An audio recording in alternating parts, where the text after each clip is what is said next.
Behind the house I grew up in, there's a spot in the woods where I used to go hide and look at porn. About a quarter mile in, far enough away that I had privacy, but not so far away that it was a risk of getting lost. It was a stretch of woods in the middle of Kansas City suburbs, surrounded on all sides by neighborhoods and streets full of curious, ignorant kids. I actually found the porn out there, a magazine. I grew up in the 2000s. We had internet. It's not like I couldn't have found it otherwise, but looking at stuff on my home computer could have left a trail, you know? It could have been revealing things about me that it was crucial that my evangelical parents never found out about. I found a Playgirl magazine in the woods. It's a game changer.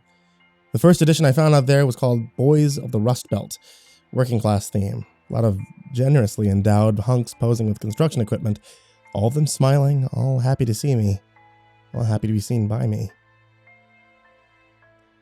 I was young, and I was hooked. I know all about the dangers of pornography, okay? Let alone gay pornography. We were a focus on family home, abstinence, purity, fear-based theology. But sometimes, sometimes your body overrides your fear.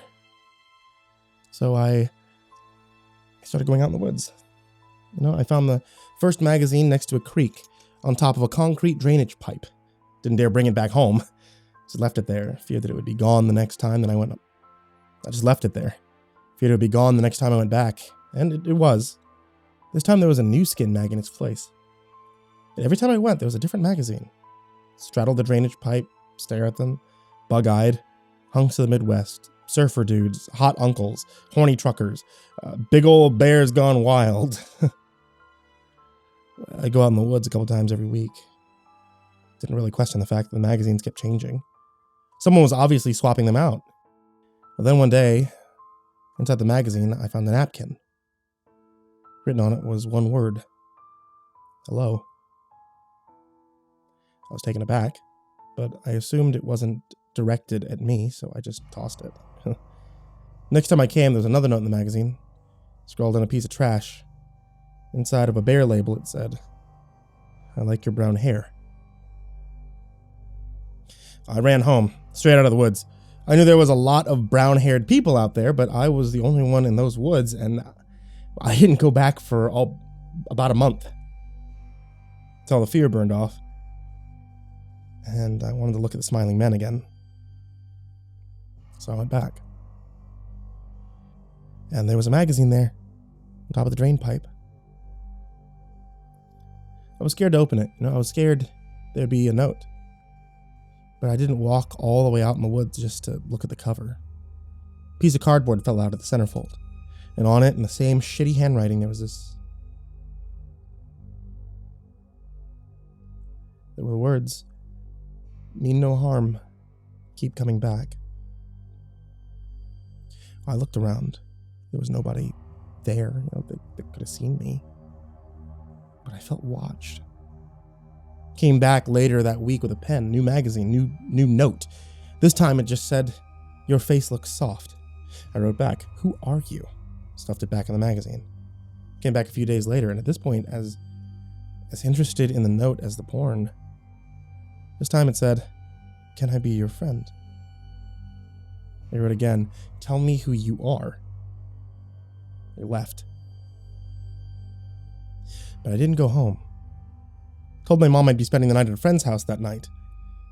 With a courage that I can no longer relate to as an adult, I hid in a tree overlooking the drainage pipe with a flashlight. And I waited. There was lots of sounds at night in the woods. Bugs, owls, deer. A lot of stuff crunching around. I spent a lot of time in the woods. I knew what most of the sounds were. I was waiting for something different, and sure enough, I heard something unusual coming from the drainage pipe. I thought about turning my flashlight on, but my eyes had adjusted enough. It occurred to me that I could probably see the shape of whatever this was, and maybe this was good enough for now.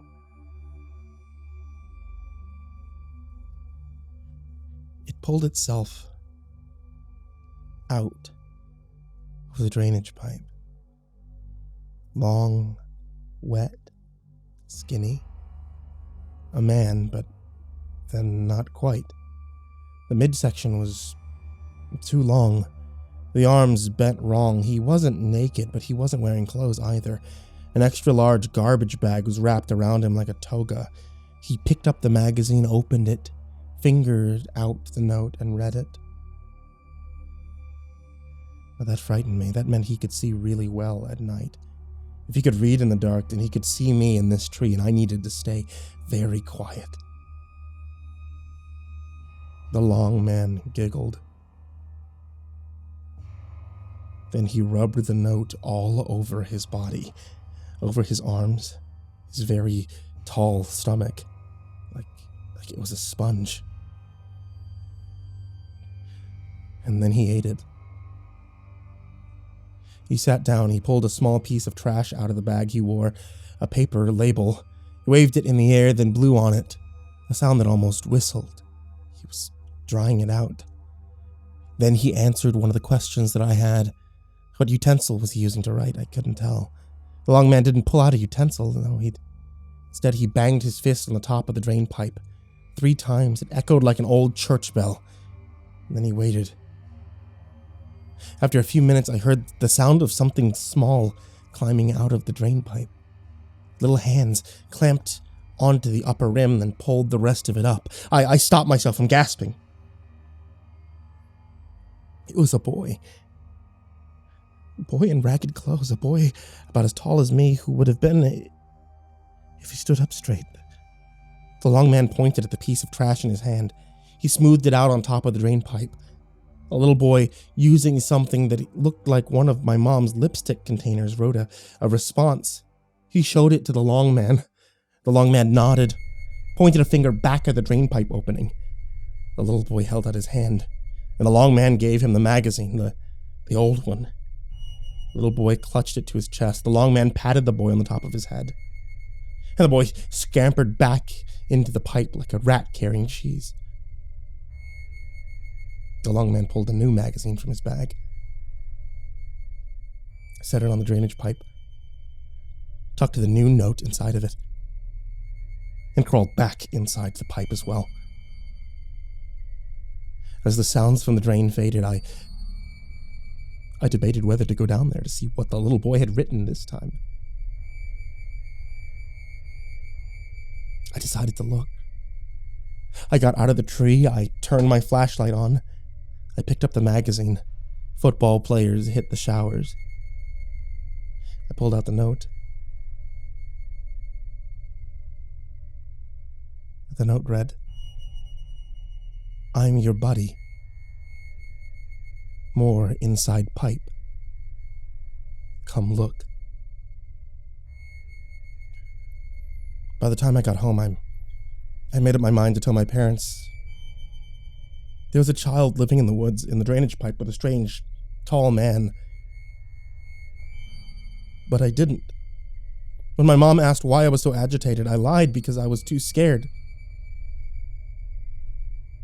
Scared that if the police found the boy, they'd find the magazines, and my parents would know why I had been going out there and who I was, so I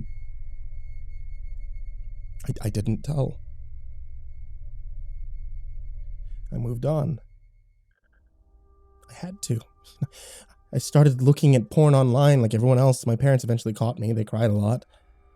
A couple years later, after we moved away from the house, had a big flood, really, really big flood.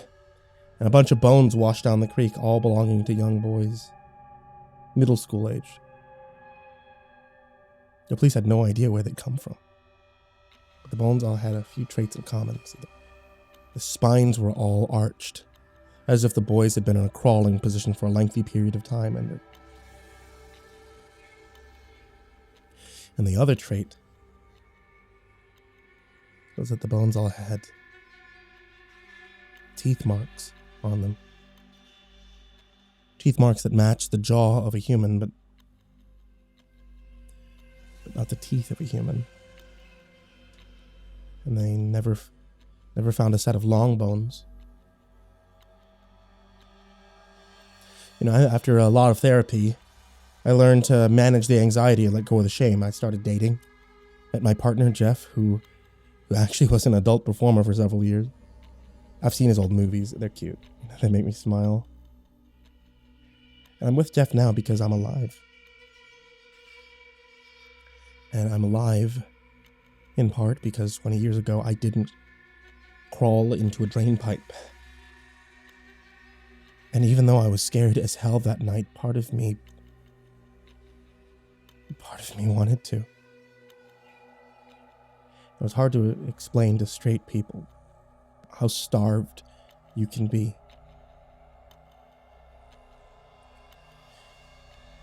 I wonder, these days we have smartphones, you know, all those magazines, they've gone out of print.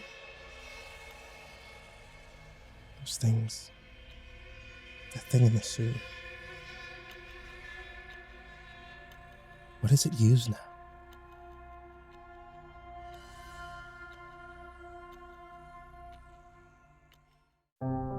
Hey there kids, it's me, Mr. Creepypasta, and I just want to make sure that all of you guys are still staying safe and doing your best to stay inside and keep yourself quarantined if you can do so. For those of you who can't, really appreciate you guys doing what you have to do.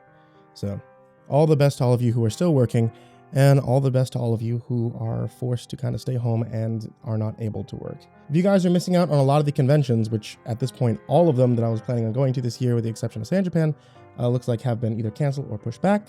If you guys were looking forward to any of the conventions this year and are missing out on a lot of the artwork from some of your favorite authors or artists, take a look in the description down below. At least until the quarantine is over, you'll be able to find links to a bunch of my artist friends as well as authors in the description of every video.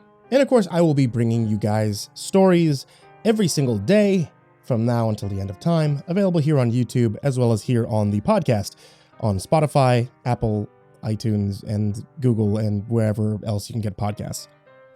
And now a very special thank you, big thank you, the biggest thank you I can possibly give to all of you who support on patreon.com/MrCreepyPasta, who help keep the lights on in my house. Patreons such as Jordan Alexander Sanchez, Ken Lando Higuchi, Brianna Van Tine-Janzen, Chompski, TheRedOakShieldVirus, Sindee Barney, G. Weevil 3, Diana Kraus, Stephen VanHuss, Tristain Pelton, Nico, TheGingerBroz, Dante Rowe, Raphael Rodriguez, Lastbladesong, Eliminator 86, Nebsky, SteampunkSinner, Kaleb Dougal, Daniel Poulsen, Sky Harbor, The Homeless Bird 93, Gabrielle Undefined, Barbie Carmen, Liam Newman, Aaron Stormcrow, Dr. Strawberry, Barbara Masio, Thomas Burgett, Azazel Rotten, Let's Get Scared, S-Man, Brandy Hasanori, and King DDD. Thank you guys so much for supporting on Patreon, as well as all of you that are shown in the description down below. And sweet dreams, everyone.